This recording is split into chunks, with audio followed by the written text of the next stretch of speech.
जय हिंद, वंदे मातरम। साथियों, आज बात करेंगे एमए कोर्स के बारे में। पूरी डिटेल में बताने वाला हूं कि एमए कोर्स क्या होता है, इसके लिए एलिजिबिलिटी क्राइटेरिया क्या होता है, एमए करने के क्या क्या फायदे हैं, किस सब्जेक्ट से हमें एमए करना चाहिए, डिस्टेंस से करना चाहिए या फिर नहीं करना चाहिए। तो एमए को लेकर आपके जितने भी क्वेश्चंस हैं उन सब का आंसर आपको आज की इस वीडियो में मिलने वाला है।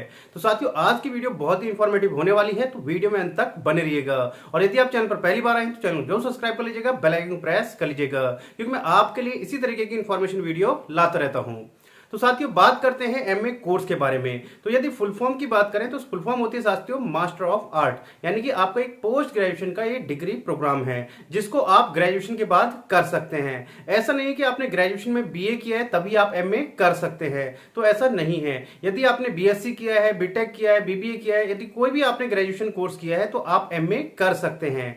एमए किसी भी एक सिंगल सब्जेक्ट से किया जाता है। जैसे आप एमए हिंदी से कर सकते हैं, हिस्ट्री से कर सकते हैं, ज्योग्राफी से कर सकते हैं, मैथ से कर सकते हैं, इंग्लिश से कर सकते हैं। अलग अलग सब्जेक्ट से आपका एमए कराया जाता है।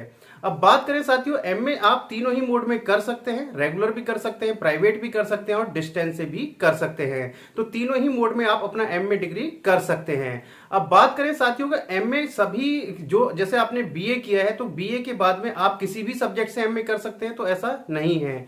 कुछ एक सिलेक्टेड सब्जेक्ट होते हैं, जैसे आपने बीए में 3 सब्जेक्ट पढ़े हैं तो उसमें से किसी भी एक सब्जेक्ट से आप क्या कर सकते हैं, अपना एमए कर सकते हैं। या फिर आप अपना इंग्लिश से कर सकते हैं या हिंदी से कर सकते हैं। यानी कि ऐसा नहीं कि आप सभी सब्जेक्ट से आप अपना एमए कर सकते हैं। तो एमए में वही सब्जेक्ट से आप एमए कर सकते हैं जो सब्जेक्ट आपने अपना ग्रेजुएशन के तीनों में से किसी भी ईयर में पढ़ा हो, तो उसी सब्जेक्ट से आप एमए कर सकते हैं।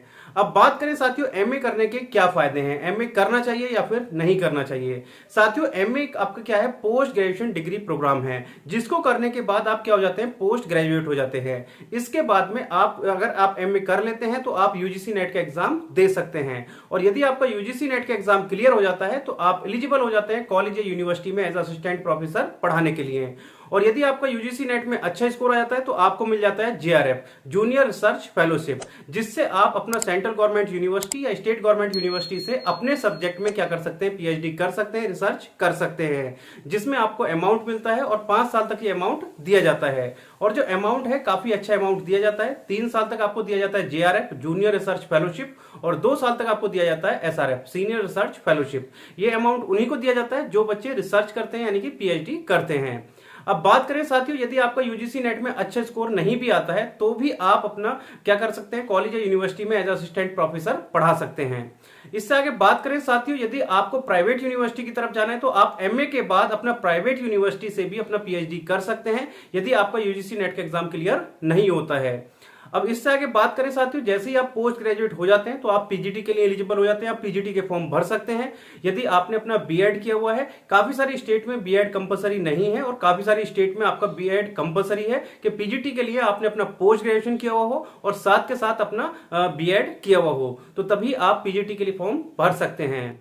अब बात करें साथियों के एमए करना चाहिए या फिर नहीं करना चाहिए। साथियों, यदि आप टीचिंग लाइन में जाना चाहते हैं या आप एज अ टीचर हैं तो मैं आपको सजेस्ट करूंगा कि आप भले ही बीएड कर चुके हैं या बीएड कर रहे हैं या बीएड की प्लानिंग कर रहे हैं, तो मैं आपको एडवाइस यही करूंगा कि आप अपना एमए जरूर करें, अपना पोस्ट ग्रेजुएशन जरूर कंप्लीट करें। जिस भी सब्जेक्ट के आप टीचर हैं, चाहे वो इंग्लिश के, ज्योग्राफी के, हिस्ट्री के, मैथ के, जिस भी सब्जेक्ट के आप टीचर हैं उस सब्जेक्ट से आप अपना पोस्ट ग्रेजुएशन जरूर कंप्लीट करें। उससे आपको एक तो डीप नॉलेज होती है और आप पीजीटी के लिए भी एलिजिबल हो जाते हैं। फिर चाहे आप प्राइवेट स्कूल में पढ़ाएं, गवर्नमेंट स्कूल में पढ़ाएं, किसी भी स्कूल में पढ़ाएं, तो आपके पास एक डिग्री होती है जिससे आप अपना एलिजिबल हो जाते हैं। इसके साथ साथ गवर्नमेंट में और भी काफी सारे ऑप्शंस हैं जिसमें आप अपना पोस्ट ग्रेजुएशन के बाद में ही अप्लाई कर सकते हैं। तो साथियों, ऑलमोस्ट मैंने सब सारी चीजें आपको क्लियर कर दी हैं। यदि अभी भी आपको कोई डाउट या क्वेश्चन रह गया है तो आप मेरे से कमेंट बॉक्स में पूछ सकते हैं। मैं जितने जल्द से जल्द होगा उसका आंसर या उस पर वीडियो बनाने की पूरी कोशिश करूंगा। तो साथियों, यदि आपको वीडियो इंफॉर्मेटिव लगी हो तो वीडियो को लाइक कर दीजिएगा और चैनल पर पहली बार आए तो चैनल को सब्सक्राइब कर लीजिएगा। तो चलिए साथियों, मिलते हैं आपसे नेक्स्ट वीडियो में कुछ नई अपडेट के साथ। तब तक के लिए जय हिंद, जय भारत।